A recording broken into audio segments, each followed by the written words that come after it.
Job games. The strange psychology of work games. Yeah, I know. Hey. What's up, boss? Got some bad news. Gotta let you go. What? Wait, why? Okay, where do I start? The 45-minute coffee breaks? I drink a lot of coffee. What about the 45-minute bathroom breaks? I drink a lot of coffee. There's your outfit choices. What's wrong with this? And then there's the 2,000 stolen paper clips. I had to reset the smoke detectors. Plus the gaming at work. Yeah. Get your things together. HR will be over in a bit to do the exit interview. Exit interview. I'm not interviewing nobody on my exit. The fuck? What? What's this? I've noticed a trend with video games in the last 5 to 10 years. I've always understood gaming to be an escape, a way to relax and explore new impossible worlds and be someone you never could be in reality. So why the hell do I keep playing games that are just jobs? What changed? It used to be that I kind of feel that. I mean, some games are fucking jobs, man. Like, I mean, I wouldn't say jobs, but I mean, some games you have to put, it's like a part-time job if you want to keep up with everybody type shit. Or it's going to be like, I mean, there's always Farm Simulator or fucking, you know, delivering packages simulator, whatever the fuck, grass cutting simulator. But, you know, they have all these simulation games. But, I mean, yeah, I mean, some games you have to put in about 40 hours. You know, that the only work in gaming was putting in 40 hours a day, hustling at the Grand Exchange, selling lobsters like a real entrepreneur. But now, fast forward to 2024, and a game where you work the actual job of stocking shelves at a trading card store is one of the top selling games on Steam globally. And I can't stop playing it. So, in the spirit of doing what I normally do when I play these games, I wanted to avoid doing actual work and instead explore why it is that we love work games so much. So sit back, relax, hit the subscribe button. I think if it'd be a good idea, right? I think it'd be a good idea. Like, so some people, they can't get experience working a job, right? Let's say kids, you know, young adults, people live with their parents still. And they made a video game that actually gave you prerequisites to working an actual job in that field. Like, actually, like, it's like training, basically. And you're like, oh, you know, I got my, you know, forklift permit, you know, driving forklifts, or I know how to do shipping and receiving because I did shipping and receiving in this game, and you can go do a job doing shipping and receiving for a place or something like that. You know, I think that'd be a good idea. Or you know how to do retail because you did retail in a video game. So I think that'd be cool.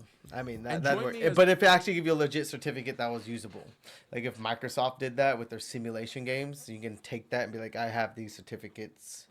I did training with this on like online, you know, backed by Microsoft. I think that'd be cool, but I don't know. I don't know. I don't think people take it serious. But I think if you did it long enough and people start bringing more and more of these certificates in, they'll be like, all right, this might be legit, you know. As we explore the great wide world of work in gaming. To help us better...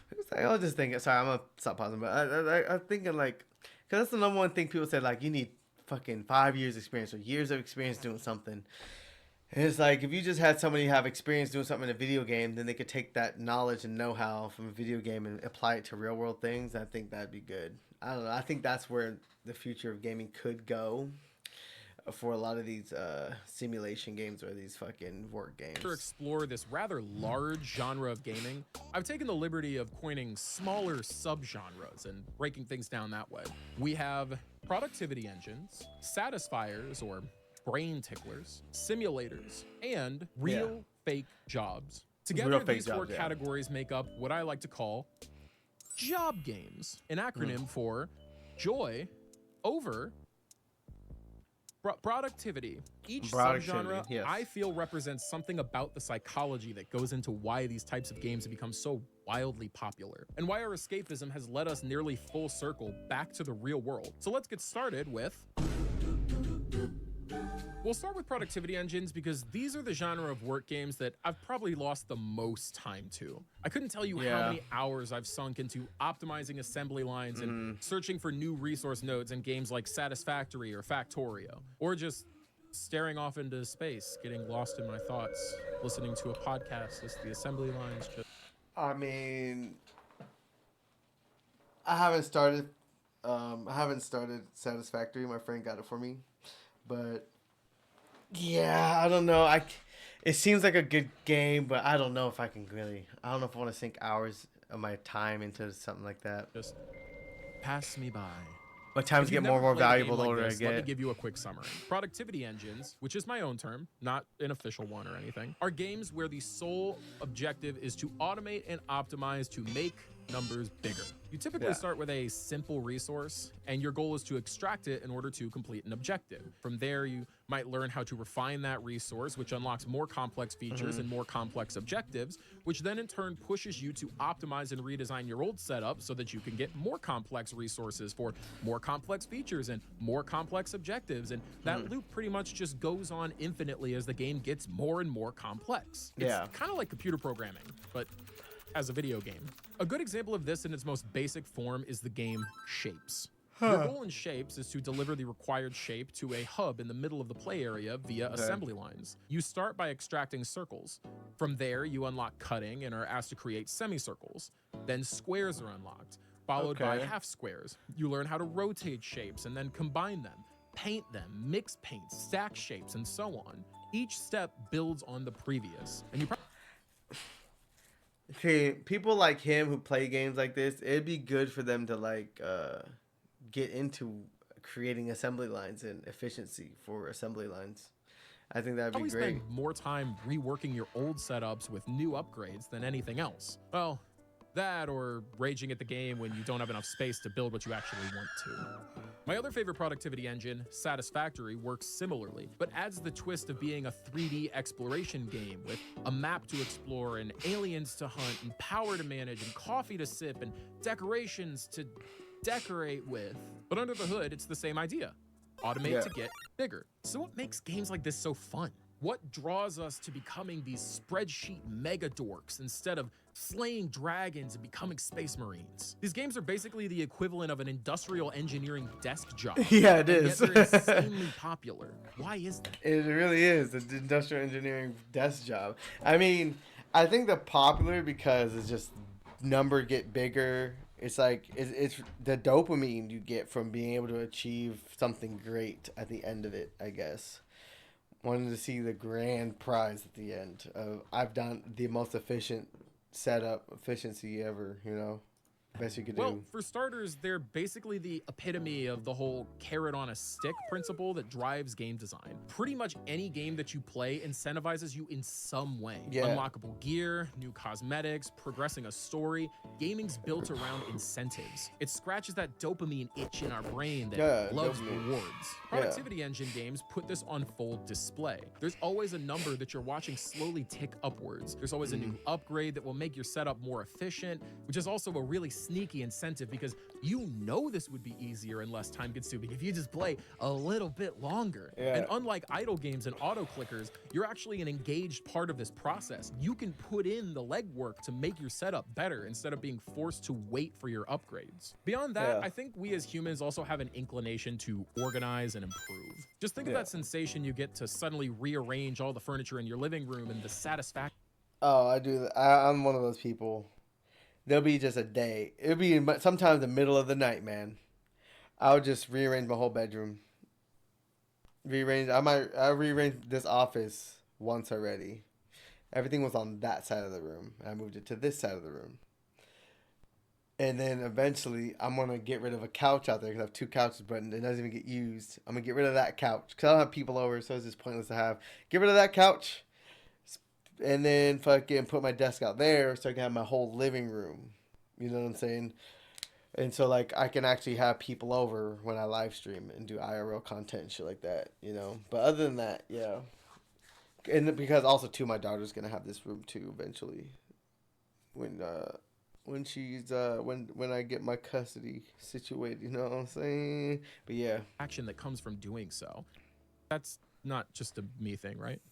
Most people can relate to the satisfaction of cleaning a room or finding a new organization system that works for you and seeing the improvements that that makes in your productivity. And a lot of times when we struggle Rewarding. with that, it's due to outside stressors and forces. You might love your job, but it comes with deadlines. Yeah. These games don't. You can improve at your own rate and experiment with new ideas. And the only negative impact that can happen is maybe things don't progress as fast. Unlike your real job, where if you change things too much and it doesn't work, you might miss a deadline. Yeah. Or worse, you could get fired. Can these games Yeah. be tedious? Hell Yeah. yeah. Hell Half the yeah. reason that I was able to get through all 1,100 episodes of One Piece in 6 months is because I was watching it on the side while I was doing my busy work in Satisfactory. Productivity engine games let us get the dopamine payoff for optimizing and improving without external stressors. And to me, Yeah. that's the big draw for a That work might game be, like yeah. this. He might be right. I think he is right. On the topic of dopamine rewards, That's probably the let's biggest talk thing. about satisfiers. These games do exactly Being able to accomplish a task on your own time and be creative in your own way. I think that's true. what the name implies. They provide immense amounts of satisfaction. Their gameplay is often simple and repetitive, but that's fine because the objective isn't meant to be difficult. It's meant to be easy, rewarding, and scratch that itch in your brain that makes you feel all warm Cozy and game. tingly inside as you complete the little chores that they give you. Cozy These games games. aren't as uniform in their gameplay as productivity engines. I'd consider something like Unpacking, a game all about unpacking boxes and setting up a new apartment over and over and over again in this category, as well as something like Power Wash Sim. What the fuck? Yeah, Stardew Valley. Yeah, I don't know who the fuck would want to unpack. I mean, I guess if you want to decorate rooms, if you were like a decor person, you want to decorate rooms. But I don't know. That seems boring as fuck. Speaking of which, Power Wash Sim is Don't be wrong. I like SimCity. I'm a SimCity player. Or City Skylines. I like those games. I could play those games for fucking 12 hours a day. Build a city, I'm telling you, and just let that shit run in the background. I could do that all day. Like, as soon as I get me a desk job, bro. I don't think I ever will. But if I ever accomplish a desk job in my life, I'm gonna have SimCity in the background. The whole day. is the king of this genre, in my opinion. Go ahead and guess what the game's about. I'll wait. Yep. You power wash some of the most disgusting homes on the planet Man, DoorDash is until they're still popular sparkling right now. clean. Besides some 8 in the efficiency morning. ratings and suggested techniques good. that you can completely skip if you want to, there's no pressure, no pun intended, on you to do this at a specific speed or in a certain way. Just boot up the game and chill.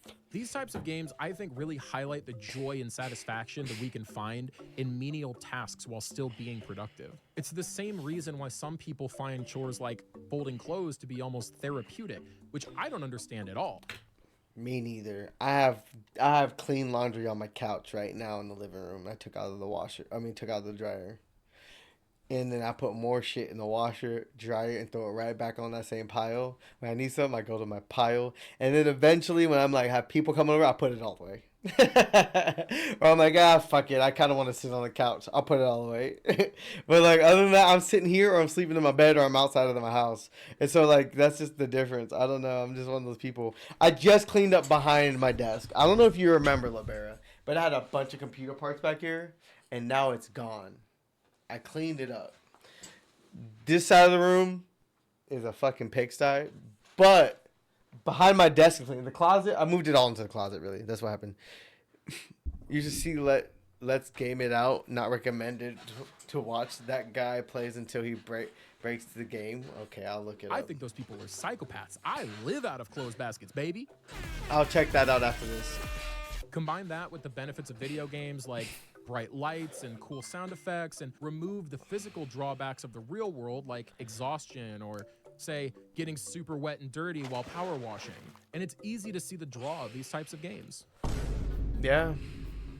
Simulators. You've probably seen a million of these things on your gaming eShop of choice because the library of insert thing here simulator games is vast. Oh, yeah. Here's a rapid fire list of just Oh a God, few results. it really I get when I is. search It's massive. Like Microsoft makes all these simulator for games too. simulators on Steam. Euro Truck Simulator, American Truck Simulator, Farming Simulator, TCG Card Shop Simulator, Microsoft Flight Simulator, Supermarket Simulator, Storage Hunter Simulator, Gunsmith Simulator, Lawnmower Simulator, Shower. I knew it. I knew it. I knew it. Cutting grass. When I said cutting grass simulator, I literally did not think that was a real thing. I was making a joke, right?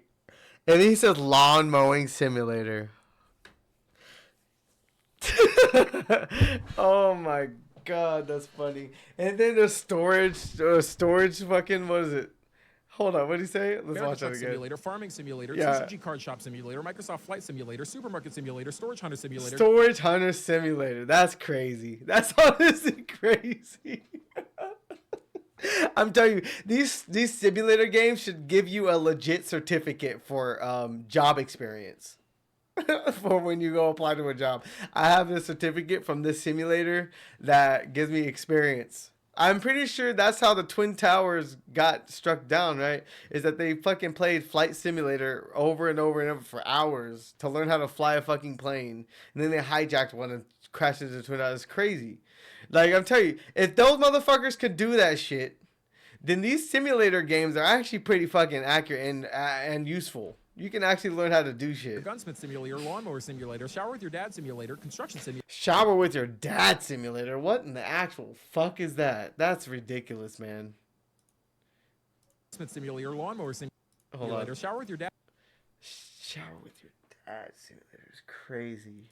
Simulator, That's wild. Construction Simulator, Surgeon Simulator, Recycling Simulator, gas Surgeon station Simulator? Ship Graveyard Simulator 2, Ship Ranch Graveyard Simulator, Simulator. Cooking Simulator, and even the VR game Job Simulator. That's just some of the results, and Job only the ones that Simulator. include simulator in the title, not other more uniquely named ones like House Flipper, Supermarket Together, Hard Space Shipbreaker, Arcade Paradise, Viscera Cleanup Detail. I could go on. I will admit, Viscera some of these Cleanup are a bit Detail more is crazy. tongue-in-cheek than others, like Surgeon Simulator, for example. I'd be a bit concerned if real surgery worked like this. Doctor, the patient needs a heart transplant. Stat. All right, give me the saw. You don't want to wash your hands? Why would I do that? I don't know what you're supposed. What are you supposed to do with your dad in the shower simulator? I have no clue, man. I have no clue what you're supposed to do with your dad in the shower simulator, man. That's why I said that's crazy, man. I don't know what you're supposed to do, but it doesn't sound good, man. It does not sound good. No gloves? We have a man bleeding out on the table here. You think I have time for gloves? Okay. Just now, remove this. Get rid of this pesky sternum. He's wearing his watch. Organs too. Yucky. Ew, we have to put those back. 5-second rule. Now, hard. Okay, so this isn't accurate. Obviously, you can't count this as a good simulator game. But yeah, I mean, if they actually had a real surgeon simulator that was like legit, that'd be cool. This is just for fucking the lols, the memes. Another successful day of saving lives. Comedic entries aside, though, these games are essentially just simplified versions of the real jobs that they're trying to simulate. Your objective is typically to earn money and grow your business, but along the way, you're doing the standard duties of the job, which are often pretty menial and repetitive. So why play a game that's literally just virtual work? Yeah. Well, similar to Satisfiers, there's a certain comfort to repetition, but beyond that, there's also a certain appeal of being able to do a job that you have no familiarity with and zero risk of actual failure, especially if you get to learn a bit more about the job along the way. With simulators, though, there's actually a third highly appealing factor that isn't exclusively psychological, the jank factor.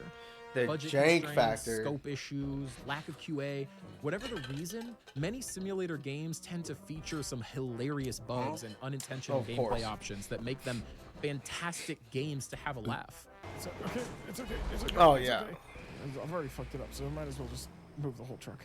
This jank factor can make games infinitely more entertaining and even serve as a bit of a reminder that work can be fun and silly. Why did I got potato everywhere? You no my No, my potato! Move slower. I'm gonna scream. As long as you aren't flipping your actual my big God. rig over on the highway. road work? Unless it's Diddy. I sure man. hope it Shit, bro. does. Ah, shit. Real fake jobs. You might be asking, Swordbear, what does real fake jobs mean? Can I get paid for these? Can I put these on my resume? No, you don't, and go for it. I can't stop you. Real fake jobs are a unique category of work games because they're basically satire, but still have you doing work in some capacity. They'll mock corporate work culture, That's invent funny. ridiculous career paths, and ask you to take them seriously, and gamify daily job duties to make them fun and competitive. They're not work games, they're games about work. And yeah. honestly, these are some of the most fun games that I'll talk about in this video. There's a few real standouts in this genre. Lethal Company is one of the most recognizable since it went like omega viral in late 2023 and is still pretty relevant today. You and your friends work for... I'm surprised that game was so popular. I mean, I played it for a little bit, but that game's hard. At least with 2 people, it's hard. I don't know if it's easier with 4, but that game's not easy. Company and travel planet to planet collecting scrap from abandoned warehouses while avoiding horrifying and often hilarious monsters and traps. I can't see the bomb. What's the bomb? Yeah. Between the company's monolithic headquarters, the oppressive deadlines and quotas, the corporate propaganda covering the walls of your ship and referring to you and your crewmates as assets of the company. Where are all the rest of my emos? Where's the twerk? The game never fails to remind you that you're living in a capitalistic dystopia. Yeah. Like a silly one. A few other great games I've played but like a silly one. Deep Rock Galactic, a game where you're a part of a team of space dwarfs sent by an intergalactic mining company to harvest materials from various planets. Dale and Dawson's Stationary Supplies, an Among Us style hidden role game set in a white collar office where a group of secret slackers are trying to ruin the workday for the rest of their coworkers. And Content Warning, a game where you're a social media influencer trying to go viral by perpetually putting your life in danger. Do a backflip! Whenever I find myself playing one of these games, I honestly never think about the fact that it's a work game. I'm focused on the fun I'm having with my friends and the hilarious moments that we have while we play. Well, those are games about those are games that it's like fantasy work games. Like these games aren't actual work games. I'm stuck on the toilet. It's not until I sit down to write a long-winded YouTube video about work video games that I really start to notice, hey, we just jumped off a ship yelling for the company for like 3 hours and spent all of our time being basically worker drones. Yeah. The company. For the company! For the company! Should we unionize? The why we like these games should be apparent by now, but just in case it's not, we want to laugh. We want to have fun, and when that's at the forefront of an experience, we won't care if it's work. That and we get to mock work culture when we play these games, which is so cathartic at times. But either way, more jobs should take notes from these types of games because it's okay to have fun at work. Check this out.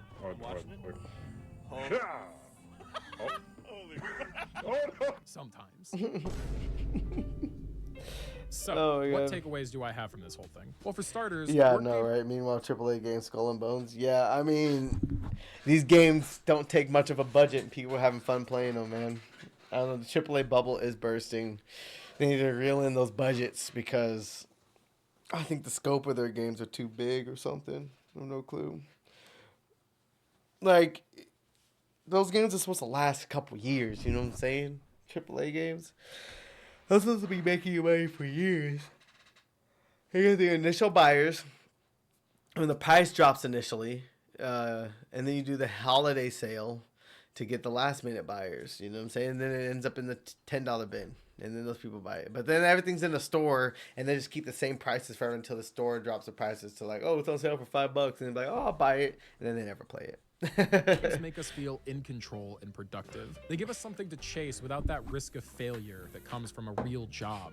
And they let us take things at our own pace in an environment that's comfortable and accommodating to us. And above all else, they let us have fun while working. They let us control the stress, set the benchmarks, and they don't take things too seriously. And in a world already so full of stress and corporate shenanigans, it's nice to just poke fun at that and feel in control. It's really cool watching this genre of games evolve, and If recent releases are any indication, I think the era of really creative, funny, and innovative work games is just getting started. I know I barely scratched the surface when it comes to work games as well, so let me know in the comments if you have a favorite work game that I didn't mention. And let me know if there's a type of video that you want me to do next. I'm kind of just experimenting with ideas right now and really want to up my output in the new year, so you might see a lot of different formats from me moving forward, but this one was really fun to put together. I also stream over on Twitch and have an awesome community full of really friendly people, so if you ever want to chat more about gaming, consider catching me over there. Otherwise, thank you so much for watching this video. Consider hitting the subscribe and all that good Sword stuff. Bear. Yeah,